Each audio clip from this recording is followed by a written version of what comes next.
Señoría, tiene la palabra. Muchas gracias, señor presidente. Buenas tardes. Ante todo, antes de comenzar a hablar de esta proposición no de ley, queremos dejar claro desde nuestro grupo parlamentario que mostramos nuestro total apoyo y, evidentemente, al sector, a los regantes, a nuestros regantes andaluces. Pero, como hemos dicho e insistido en muchas ocasiones, debemos ser responsables y rigurosos con la sobreexplotación a la que estamos sometiendo nuestros recursos. Acuíferos, manantiales, humedales, ríos. Decía la portavoz del Partido Socialista cómo en Andalucía hay agua, pero el problema es que está mal gestionada. Es una asignatura pendiente la que tenemos en Andalucía con la gestión del agua. Tradicionalmente hemos eludido afrontar las sequías como algo previsible y natural, propio de nuestro clima mediterráneo, que puede y debe prevenirse, no para evitar lo inevitable, evidentemente, sino para reducir nuestra vulnerabilidad ante esta sequía. Señora García Bueno, espere un momentito. Por favor, señoría, bajen el tono de sus comentarios, si no es imposible que sigamos el hilo de conductor de la intervención de la diputada. Perdón, señora García Bueno, siento haberle interrumpido. Siga con uso de la palabra. Muchas gracias, señor presidente. En la perspectiva de cambio climático vigente, resulta inaplazable mirar de frente el problema, pues los riesgos derivados de sequía y tormenta crecen y crecerán en intensidad y en frecuencia. No podemos negar lo que es evidente. Y no cabe duda, como en crisis de sequías anteriores, los agricultores y los ganaderos son los primeros afectados, con una reducción de producción en fincas de entre un 30 y un 60% en herbáceos de secano, grave afección en hortalizas y frutas, algo que nos afecta muy directamente en Andalucía, por impacto combinado de falta de agua y elevadas temperaturas, y una reducción de pasto del 45% con el consiguiente incremento de costes de la alimentación del ganado. Ya hemos escuchado en esta Cámara cómo los ganaderos pedían ayudas por los problemas acarreados por la sequía. Y todo ello sobre una renta agraria un 45% más baja de la media del resto de sectores económicos. Pero es fundamental tener claro que tras estos datos medios tenemos una realidad cada vez más polarizada y desigual. Por un lado, agronegocios e integradoras ganaderas con crecientes beneficios y, por otro lado, una gran mayoría de pequeños y medianos agricultores y ganaderos empujados al abandono de sus explotaciones.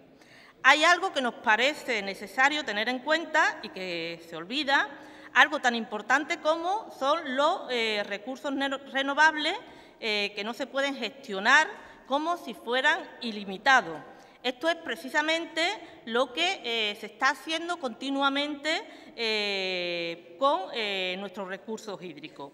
Las demandas actuales, como ustedes saben, superan la disponibilidad.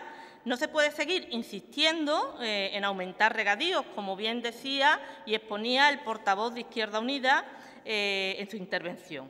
Es preciso gestionar la demanda y algo aún más urgente, dejar de aumentar la oferta.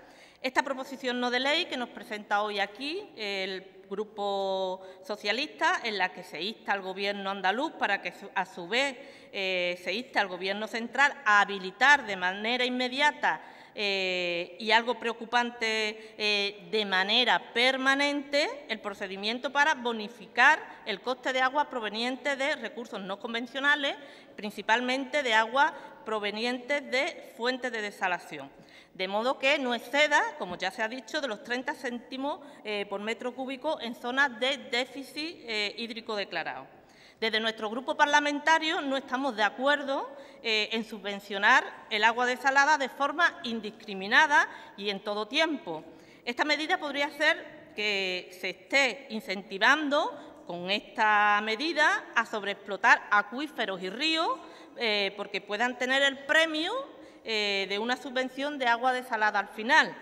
Otra cosa es que se prevean ayudas extraordinarias a productores vulnerables en sequía y que entre esas ayudas haya un plus para compensar los mayores costes que supongan fuentes extraordinarias, como puede ser el agua desalada, que resulten accesibles a esos productores en determinadas zonas. El agua desalada puede considerarse una fuente adicional, como se ha dicho, de recursos para mantener la demanda, pero desde luego no con la lógica de ampliar, de seguir ampliando los regadíos, además, siempre y cuando respete la normativa ambiental en cuanto a sus impactos, especialmente con los vertidos al mar de la salmuera.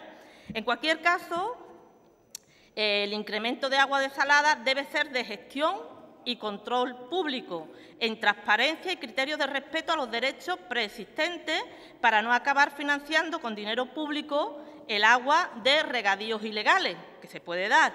Esta es una de las jugadas que hay detrás de algunos lobbies del agua, como bien que conocemos.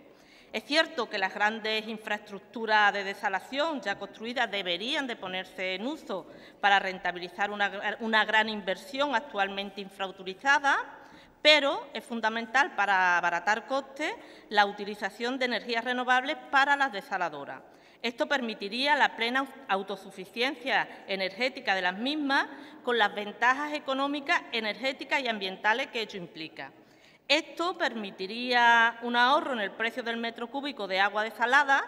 Por lo tanto, es fundamental desarrollar proyectos de implementación de energía fotovoltaica para cubrir la demanda eléctrica de las desaladoras en Andalucía. El mayor impacto en dicho coste, como bien sabemos, junto a la amortización del capital invertido, es el precio de la energía consumida.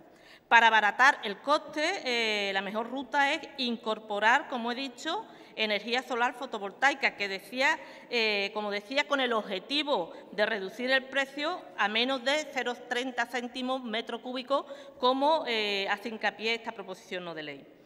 Es necesario recordar que la política de agua y la planificación debe incluir el principio de recuperación de costes, como exige la Directiva Marco del Agua, un principio que ha sido olvidado por los políticos, pero que es fundamental incluirla en las estrategias de futuro, y es necesario incluir una contabilidad adecuada que permita transparencia y conocer la situación actual de recuperación de costes.